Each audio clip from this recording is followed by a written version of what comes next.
Did you know that the average real estate agent spends over 13 hours per transaction on paperwork and follow-ups? That is 13 hours they're not spending with clients, generating leads, or closing deals. And in a world obsessed with speed and automation, it's the detail-driven, behind-the-scenes pros who are making the biggest impact. And today's guest proves that. I'm your host, Beverly Cornell, founder and fairy godmother of Brand Clarity at Wickedly Branded. I have over 25 years experience helping hundreds of purpose-driven entrepreneurs awaken their brand magic and boldly bring it to life so that they can magnify their impact on the world. And today's guest is the embodiment of impact. Alex Bacca is the founder of Rise Transactions, a company that doesn't just handle contracts, it creates calm, compliance, and connection in an industry that thrives on chaos. Her journey from aspiring teacher and political consultant to fellow military spouse, and transaction coordinator turned business owner is nothing short of inspiring. Alex, I'm so excited to have you on the show today. Thank you so much for having me, Beverly. I'm really excited to be here. You and I have worked together, which is great. I love that. But we're also military spouses, and we also are networking through our church, which is amazing. So I know you through different avenues, which is so fun. And I love what you're about and what you do for your clients and where you are. I was so glad we were able to connect and get this recorded. But tell me a little bit about how you went from wanting to be a teacher to political consultant to military spouse to Rise. How did that all start for you, Alex? Yeah, so I went to the University of New Mexico. I was born and raised in Albuquerque, New Mexico, and I wanted to get a degree in economics because I thought I wanted to be a high school economics teacher. And during my time at UNM, I did an internship with a national political party, and I went to Florida for the semester, did some grassroots stuff for this political party, and it was really eye-opening to me. I thought I wanted to get into local politics later in life, and that sort of shut the door for me, that whole experience. So after that, I came back. I worked as a contract specialist for the Department of Energy, married my husband when we both graduated from college, and moved around the country, had a couple of kids, and just dipped my hand in anything that I could. I was a barista at Starbucks, a freelance copywriter, a spin instructor, a preschool director, a substitute teacher, and then finally a real estate transaction coordinator. And I did that for a couple of years before I approached the owner of the company that I worked for, looking for just a vision of growth. I knew that the job I was in was very comfortable, but I also knew I needed a goal. I needed something to look forward to. And the owner and I, unfortunately, just didn't really see eye to eye on those visions. So I decided to step away from that company. And luckily, some of the clients that I had decided to join me, started Rise Transactions. And through word of mouth, we've grown. I now have 2 full-time employees and 2 part-time employees under me. And we've really just helped many real estate agents grow their businesses along with growing Rise Transactions. I feel like that so resonates because with so many of my clients that I first started off when I was just freelancing, when I didn't have an agency per se, when I was just starting off, they were starting off too. So as I helped them grow, they also helped me grow. I learned so much from my clients and how they ran their businesses and what worked and what didn't work. And now I have 2 clients that have been with me for over 12, 13 years that I've seen them really develop. And it's like we've been in the trenches together, developing our skills. And it's so rewarding to see their success, to like alongside them, adjacently see their success and have grown with them in different ways. It's really resonates with me. Yeah, it's really cool because I get to see it from multiple lenses. Not only the employees that I hire, not many people know how to be a transaction coordinator naturally. So I'm giving them these skills, watching them be able to take on more and more clients and become more and more successful. But also these agents that come on, some are fairly new to the industry and they hire us because they don't know what compliance is. They don't know how to submit the paperwork or what paperwork needs to be submitted. And part of what we do is really help empower them. This is what we've seen in previous transactions, and here's how that was accomplished. And now you can do that too. In your application, you said something about the line was, I think, agents didn't want to lose me. What do you think it is about your service style or the relationship building or even the services that you offer specifically that makes clients so loyal to what you all do? Yeah, so that was part of the disagreement I had with the previous owner. She was obviously upset that she had given me all these tools and I made it my own. And by that, I just mean really made it personal. I developed a relationship with each agent that I worked with. My husband says that I'm their emotional support dog or emotional support person. So I have agents calling me in the morning, hey, what are we doing today? What's going on? Or I need help. And so I've tried to just make it personal. People can hire any sort of admin or secretary, but I want them to want to work with me. Just developing a relationship, developing a friendship. They're not going to want to fire their best friend. Lots of talking on the phone, lots of emails, texting, all that sort of stuff. Most of our clients are in the New Jersey area, and I make sure to make several trips out there throughout the year. So just really fostering a friendship with them. So how do you do that? Two things that kind of stand out to me with what you're saying is one is I feel like that's such a big personal decision when you do buy or sell a home. It's like the largest investment you may ever make in your life. And especially for our life as a military spouse, every 3 years I'm having to buy, sell a home. It's a lot of chaos. It's a lot of stress. It's a lot of all these things that have to happen, a lot of details with the paperwork and the bank and the title and all the things. I feel like there's so many moving pieces and there's so many people who have like a large stake at what's going to happen with this transaction, and that we trust our real estate agents so much so that we sometimes never even get to see the house in person. Like we're doing video tours because we're halfway across the country. So this is such a huge investment, such a thing that we're trusting the real estate agents for. And that if we have to rearrange our schedule to get to a closing, all those things, it's a lot to have to figure out. So how do you make that really big decision from like the end user's perspective, the buyer, seller's perspective, to the real estate agent who has to do a lot of showings and a lot of closings and all the things. And then you have this very personal side of it. I didn't even know there was such a thing as a transaction coordinator. So like, how do you like super secretly make them look so good at the end of the day? This is my favorite part of the job. It is not super secret. We are in front of the show. So when a real estate agent gets a new contract, they provide us with their client's information. And the first thing I do is send out an introduction email. And I let them know who I am. I'm here to take care of you. Here's all the important dates. Here's your next steps. And here's what I need from you today. And then after that email, I follow up with a phone call. Just introducing myself again. I want to make sure you receive my email. Are you feeling comfortable with everything? Okay, the next step is going to be this. If you need anything at all, don't hesitate to call me. Don't hesitate to text me. I am here to help you. And how comforting is it for you as a first-time home buyer? You don't know what you're looking at, right? You're walking into a dark room and you have one real estate agent who's helping you, but now you know you have this whole team of people behind you. I'm Alex. I'm going to be an extension of your real estate agent, but I'm also going to help contact your lender. I'm also going to order title.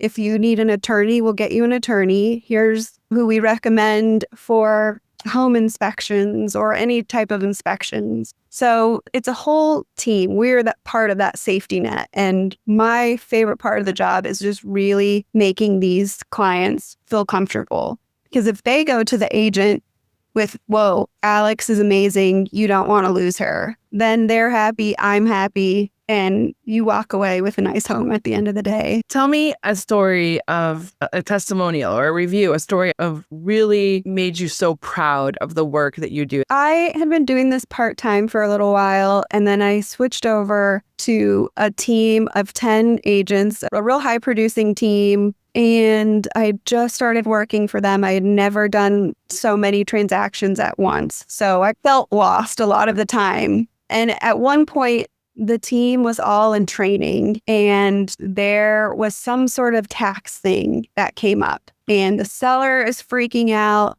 She's calling me, what do I need to do? And I ended up picking up the phone, calling a township, figuring out why these taxes were owed. What do we need to do to get this taken care of so that we don't delay closing? And I put it all in an email to the seller, clearly explaining what we need to do. A few minutes later, the seller had that stuff taken care of. And I'd never received a compliment from this agent before. And she was like, wow, Alex, you're freaking awesome. And I was like, okay, I can do this. And it's not that difficult. The problem people have that I've noticed is people are really hesitant to pick up the phone these days. And there's a lot of times someone starts texting me and I'll say, hey, can we chat this afternoon? Actually, I can't. I rather text. Okay, that's fair. But I get to the problem much quicker by picking up the phone and calling somebody. And then, of course, we follow up with an email or whatever we need to do. But yeah, I think the best one was just being able to showcase my communication skills and then getting compliments on that. It wasn't just communication skills, Alex. It was also like a little bit of drive and like curiosity and not willing to just accept that I can't handle or help these people right this moment. Let me see if I can figure this out and help them, because you don't want them to be stressed or feel the way they're feeling. So I feel like it's one step further that maybe somebody would do, and they don't realize it is so stressful in those moments. So we need that voice of calm and somebody who's willing to figure it out with us, that's in it with us, because you have far more experience typically than we do with buying a house. Yeah, that's amazing. So when you look at when you first started with the old person you worked for to now, what do you think has been the biggest evolution in your business approach? What's changed or evolved the most? Yeah, so now I get to be in the driver's seat. Whereas when I worked with somebody else, I was waiting for them to bring me new agents or bring me more work or tell me what my next step is. And now I get to decide how much I want to work, who I want to work with. And I love that part. But I also really love being able to give this gift to other women. I left that company because I didn't see any growth for me, and I didn't feel like my boss at the time cared if I got any more successful or not. And I always tell the women that I hire, whatever level you want to get to, I want to get you there. We have basic plans that we start out with, but sometimes an agent wants more. And there came a time when the first woman I hired, this agent was really impressed by what she did and he wanted more. And I went to this woman and I said, look, this is your chance to negotiate whatever salary you want with this guy. You've made yourself irreplaceable to him. I am happy to negotiate that for you, and you can continue to use all my resources, and obviously I will take my cut, but you have your wings. You can travel, or we can stay in this pack together. Yeah. And she ended up staying. She still works with me. And so I was happy to see that. Had she even chose the other way, I would have been proud and happy for her. That's the best part, I think, as far as my evolution, is being able to pass this gift on to we're all moms. 4/5 of us are military spouses. Rise Transactions is completely a remote job. None of us are in New Jersey. Yeah, that's the biggest growth that I feel I've had.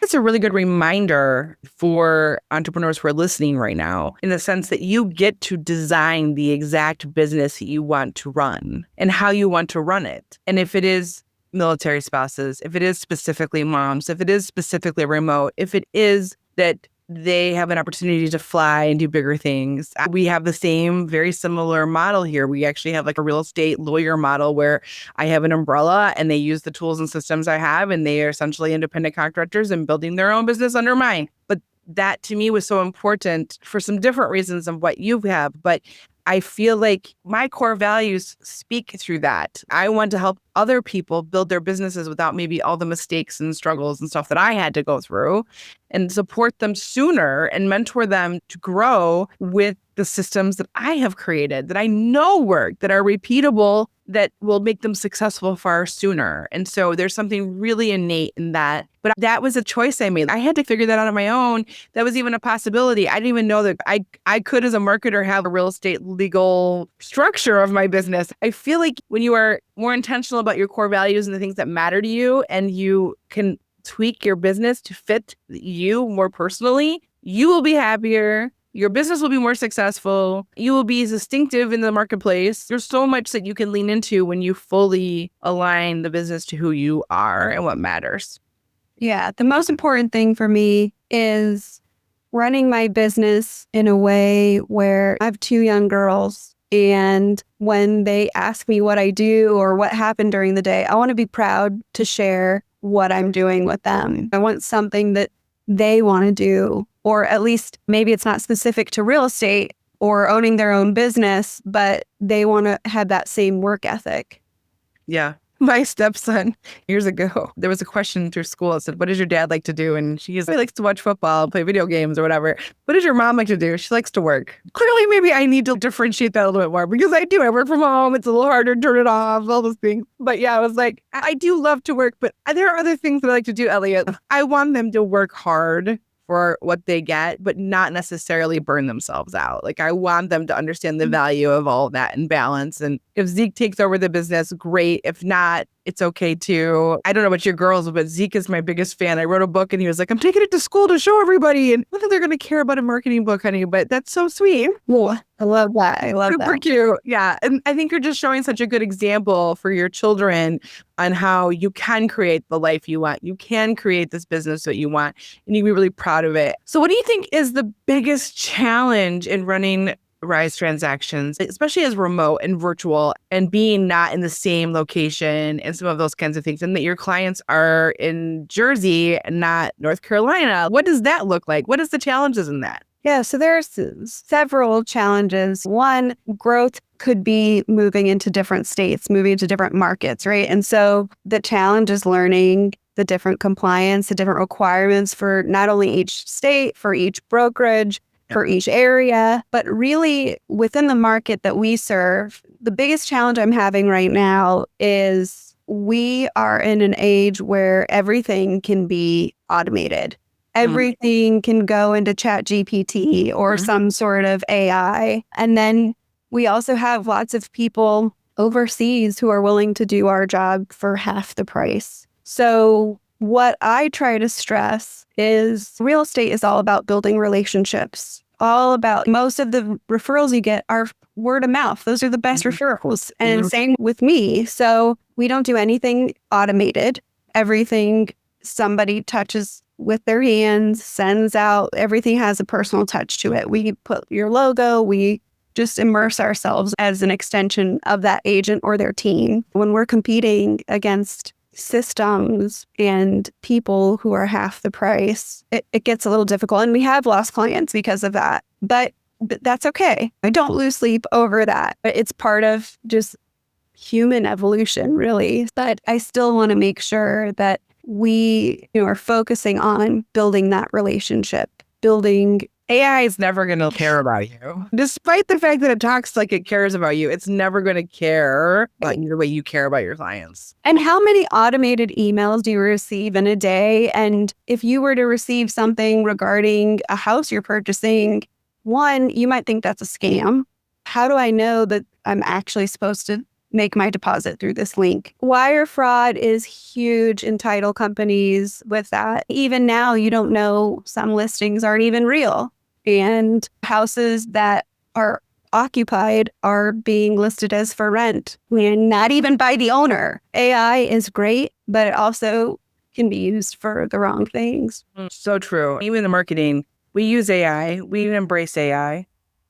And we've even built custom bots for clients like you to use for marketing specifically, but it's built on your voice and we can help retrain it if it goes rogue. There's like things that we can do to keep it, but we always say that you definitely need to read it before you post it. Don't just trust it implicitly. There's things that are still wrong with it. I was just reading an article, maybe in Business Week or one of those, where 3 different AI learning tools, I can't remember which ones it was, they were told to shut off or turn off. And all 3 of them circumvented the shutdown. They figured out how not to shut down.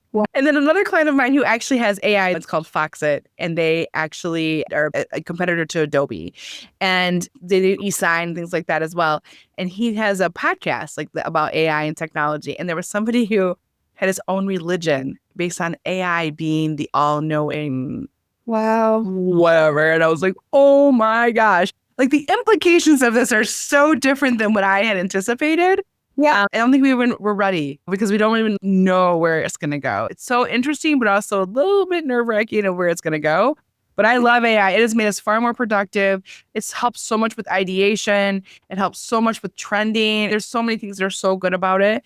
And it can help a small business owner like you be far more productive as well when used appropriately and within guardrails and all the things. Yeah. I think it's definitely something everybody should be utilizing, but it is a lot of companies' competition right now. I think about me, 5 years ago, maybe a little bit more than that.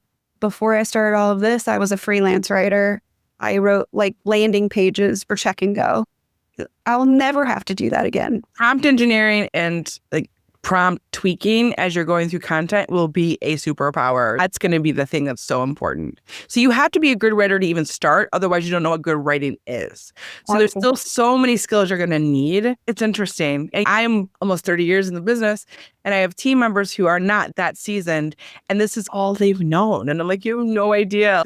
I'm so proud of myself that I completed a master's degree before AI. I did all my own thinking. It's interesting how far it's come, but it could be very dangerous, but also the amount of information we have at our fingertips, the amount, like I can actually go and do some accounting forecasting and I am not an accountant based on my numbers because it helps me analyze the things. So it's giving me access to information I would never have had as a small business owner in so many ways. Yeah. There's a lot of power in it too. So you wore all these different hats, Alex. I love that you were barista.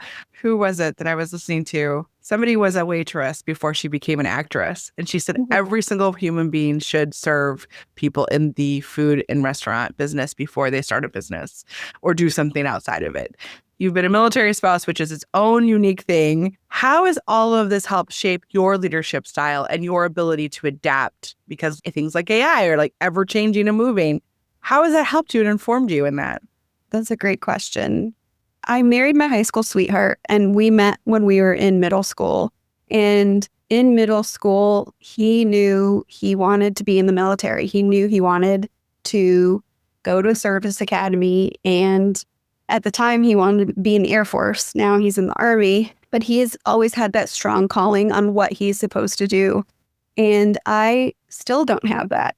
And at first, I was really bitter. Like, how do you know you want to be this marketing person? How do you know you want to be a doctor or a lawyer? You get these callings and I hear these whispers and I go to them for a little bit and then I'm pulled in another direction. But it's shaped so much because I've been able to see so many different industries, so many different ways of working, so many different leadership styles and communication styles.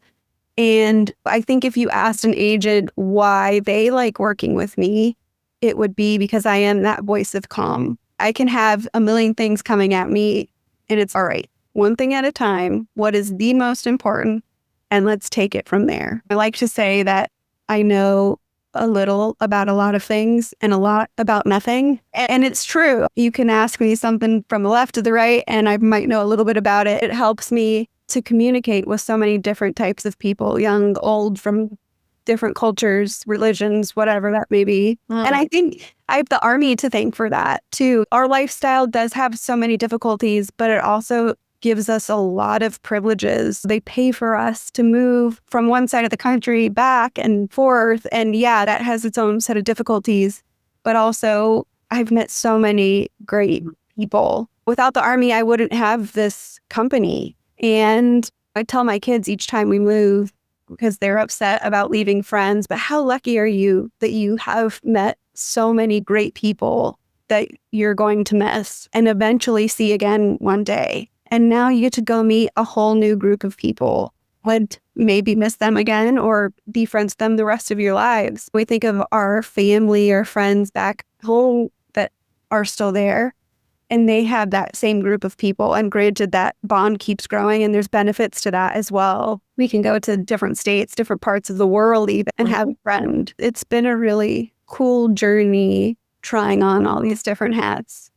I feel as a military spouse too, that we also get to experience the country in ways that most citizens do not. We lived up and down the eastern seaboard, essentially. So we lived in North Carolina, we lived in Virginia, we lived in Pennsylvania. We're from Michigan, but we've essentially lived up and down the eastern seaboard. In those areas specifically, there's a lot of history of our country.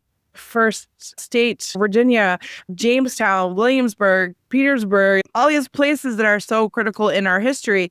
We've been able to take our children to see these places that we wouldn't normally have been able to do if we lived in Michigan. It has allowed them to even see northern versus southern experiences. There's a whole culture. Yes, ma'am. Yes, sir. Like opening doors. Like there's so much difference in the way each area is. And plus, I think part of it for me has been beautiful. Like when we lived in Pennsylvania, I don't think I'll ever live in a more picturesque place in my entire life than Pennsylvania. And I would never have chosen to live there. I would never have said, oh, I want to live in Harrisburg, Pennsylvania. I would have wanted to live in like New York City or like something probably a little bit more quote unquote sexy than Harrisburg. But the people there and the friends that we made, and it's so incredibly sad to leave them. It's heartbreaking to leave the people we've bonded with. And I think as spouses, we typically bond quicker. But we have learned, like you said, so much about the world around us by the experiences that we've had and the people we've been able to care about and been in our lives. We take it for granted for sure, Alex, because it is a hard life and all the things. But I had the same experience as you. But I was an optical assistant. I worked in retail. I worked for Burger King and McDonald's when I was in college. I was a reader for the blind in college.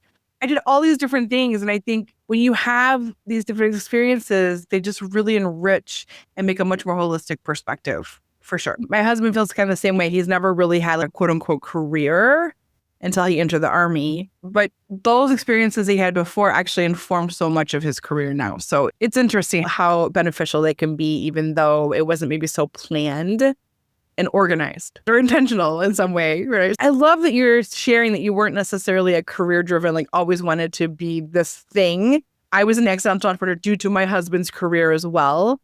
If that's resonating for people who are listening, I love that. If that feels like something good for you, we'd love for you to let us know. If you're loving the conversation, leave us a review, talk about what's connecting, because that helps us see that this is something that resonates, but also helps other people discover this conversation, which is so incredibly important.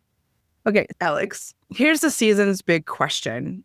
Last season was all about brand magic, and I feel like we spent a lot of time together awakening some brand magic for you. But what does confidence look like for you as a business owner? And can you share a moment when you realized you were really showing up more with confidence, and what kind of attributed to that? I think my superpower, I'll call it, is I am very aware of my weaknesses. I know that I'm not the best business owner. I never wanted to be a business owner, but I'm a great leader.